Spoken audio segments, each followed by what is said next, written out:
The mixing console is the control center of the audio system. Its purpose is to route incoming signals to specific destinations. Understanding the features and controls of the mixing console is critical for proper system operation. In order to operate the console efficiently, the user must first have a thorough knowledge of sound, hearing, and signal path. There are two types of mixing consoles: analog and digital. Each comes in both large and small formats. All mixing consoles operate in relatively the same way, regardless of brand or size. Mixing consoles serve the purpose of routing an incoming signal to various output locations within an audio system. Analog mixing consoles have been around for decades and continue to be the most common type of mixing console used in sound reinforcement. They vary by number of input channels, channel options, controls, and routing capability. The word analog refers to a device that uses continuously changing voltage levels to transmit an audio waveform.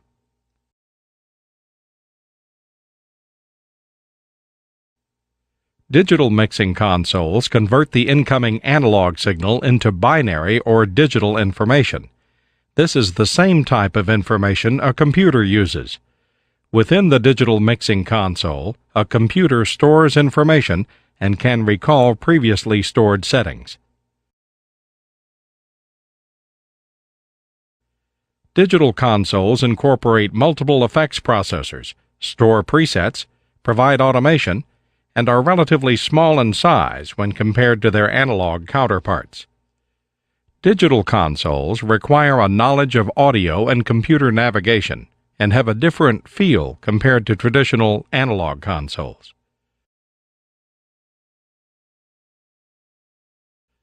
Some mixing consoles have built-in power amplifiers and processing. These consoles, known as powered mixers, are usually compact and used in portable applications. Let's trace the signal path through an individual channel of a mixing console all the way to the output section.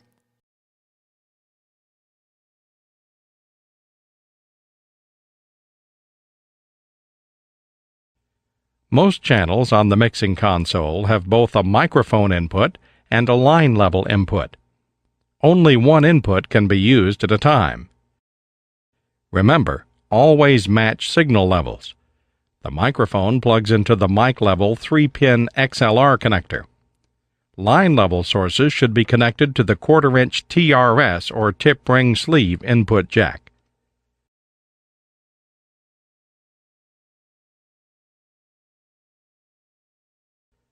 The microphone signal enters the mixing console and is routed to a built-in microphone preamplifier. The preamplifier boosts microphone signal levels to line level, the level at which the console operates. It also properly grounds unbalanced signals to isolate them from additional noise. If needed, a switchable power supply will provide 48 volts to the microphone. This voltage is called phantom power and is required by condenser microphones.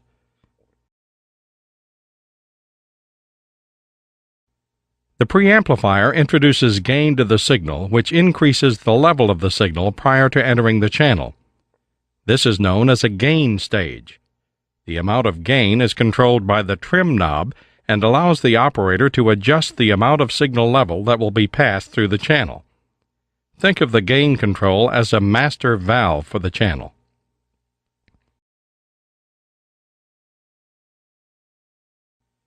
The pad button, located near the trim knob, is a fixed attenuator that lowers the incoming microphone or line level signal by a fixed amount, typically 20 decibels.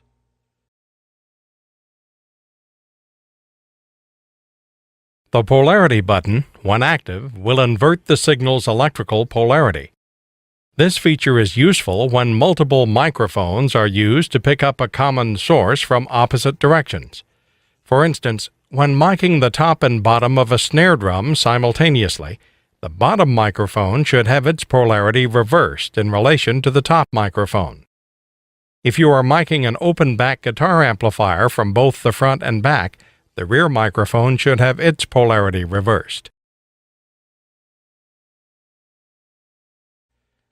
After the preamplifier, the signal is passed through a switchable filter known as a high pass.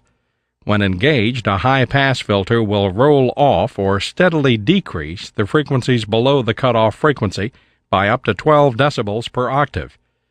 The typical cutoff point is around 75 Hz. This feature is useful to limit or eliminate low-frequency muddiness and thump.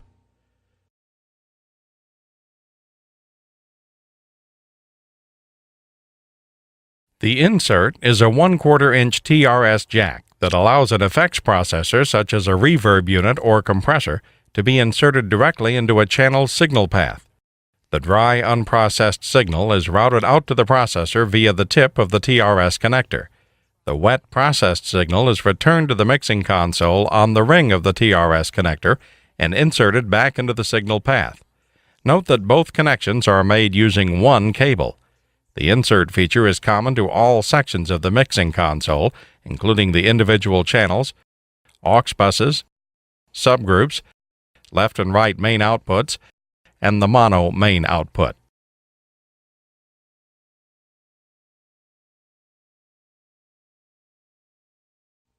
The equalization section is used to compensate for frequency and tonal imbalances in the signal.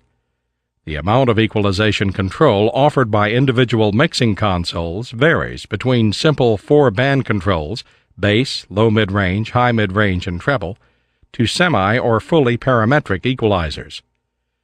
Many consoles include a button that disables the EQ section when pressed.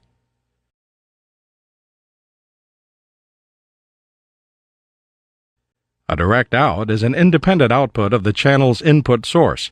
Depending on the console, the signal may or may not be affected by the EQ, insert point, and channel fader.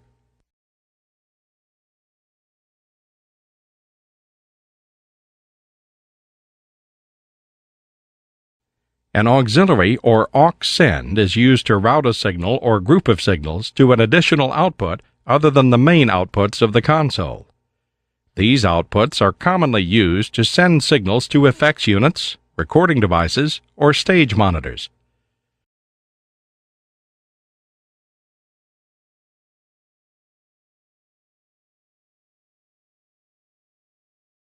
A large number of mixing consoles provide a pre-post button for many of the controls. When engaged, this button controls in what order the signal is received, either before or after the fader.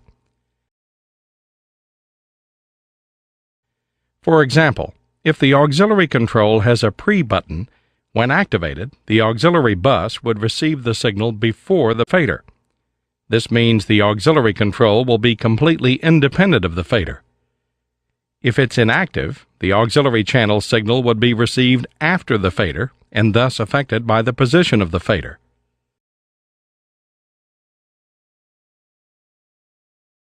As the signal is allowed to enter the channel, an LED will light up indicating signal presence.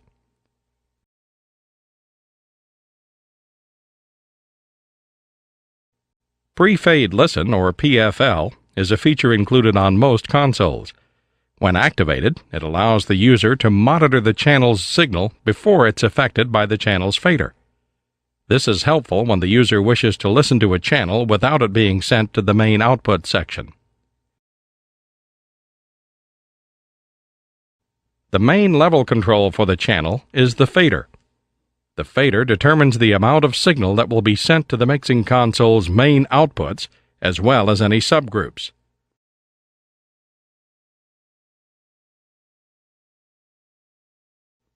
The mute button is usually located near the balance and fader controls. When engaged, this control will silence all output from the channel.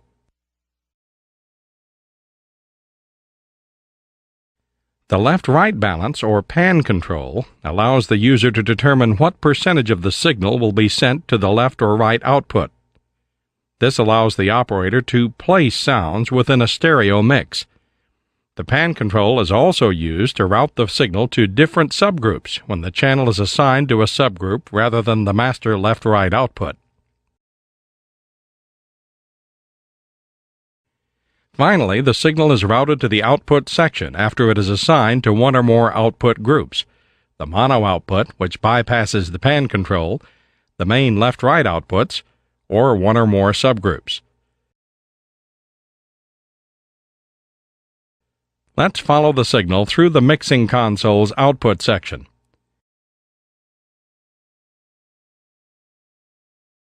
Channel grouping, also called subgrouping, is a function that allows the operator to assign multiple channels to a common control. The channels are grouped together so their combined signal volume may be controlled by one fader.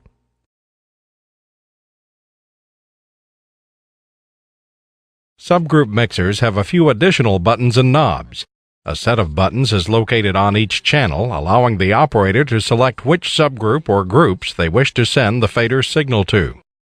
In order to subgroup, you must first select the microphones you want to group. You must then select which subgroup you want to use. Let's send these 4 microphones to subgroup 1. Depress the 1 and 2 subgroup button on each of the 4 microphone channels. The pan control now determines which subgroup they will be sent to. If you pan the pan control all the way to the right, the signal will only be sent to subgroup 2. If you pan the pan control all the way to the left, the signal will only be sent to subgroup 1. Once you have assigned the channels to the subgroup of your choice, you must then direct the subgroup fader where you want the signal to be sent, left or right. Directly above the subgroup fader is another pan control. It decides which side of the master output, left or right, that the subgroup signal is sent to. The after-fade listen control, or AFL, like the pre-fade listen, allows for the solo monitoring of the group. However, unlike pre-fade listen, the signal is received after the fader rather than before. The group's fader controls the amount of signal allowed to pass through the group's output. Following the fader, the group's mute button will silence all audio passing through the group channel. The group pan control determines where the group signal will be routed, to the main left, right, or left and right outputs. Located above the pan control are the group's assignment buttons, which will allow the signal to be sent to either the master left-right outputs or to the mono output, or both simultaneously. The group signal is also present at the group's output connector, which could be connected to a multitrack recording device or other destinations within the audio system. The left and right output channels have their own master fader, which controls the amount of signal that will be passed through the main left-right outputs. If the user is operating in stereo, these controls determine the level of the main mix. Some mixing consoles have one fader that controls both the left and right outputs simultaneously. Above each master fader is a mute button that will silence the signal routed to the output connector for that channel. The signal is also routed to a left-right mono control. This control allows the operator to adjust the amount of signal to the mono channel. The master level meters indicate the amount of signal passing through the main left and right outputs of the mixing console. The signal then exits the mixing console through 2 separate cables by way of the 3-pin XLR or quarter-inch TRS connectors on the back of the mixing console. Digital consoles have additional digital signal outputs, such as SPDIF, AES-EBU, and ADAT light pipe. The mono channel has its own fader to control the amount of signal routed to the console's mono output connector. The mono output section includes a mute and meter feature, which functions identically to those of the left-right channels. Many large-format mixing consoles feature a matrix. A matrix can be thought of as a small mixer inside a mixer.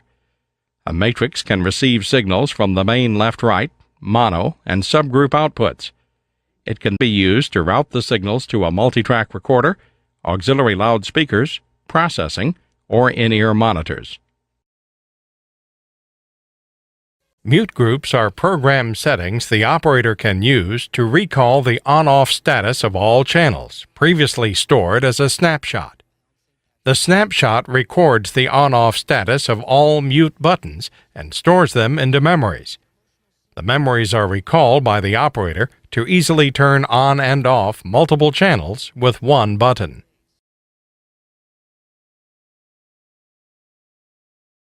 The mixing console is the operator's interface to control and operate the audio system. Mixing consoles range from small, simple units to large, complex units, both varying in features but functioning relatively the same way. Understanding basic signal flow and practicing critical listening are the fundamental basics required to properly operate any mixing console.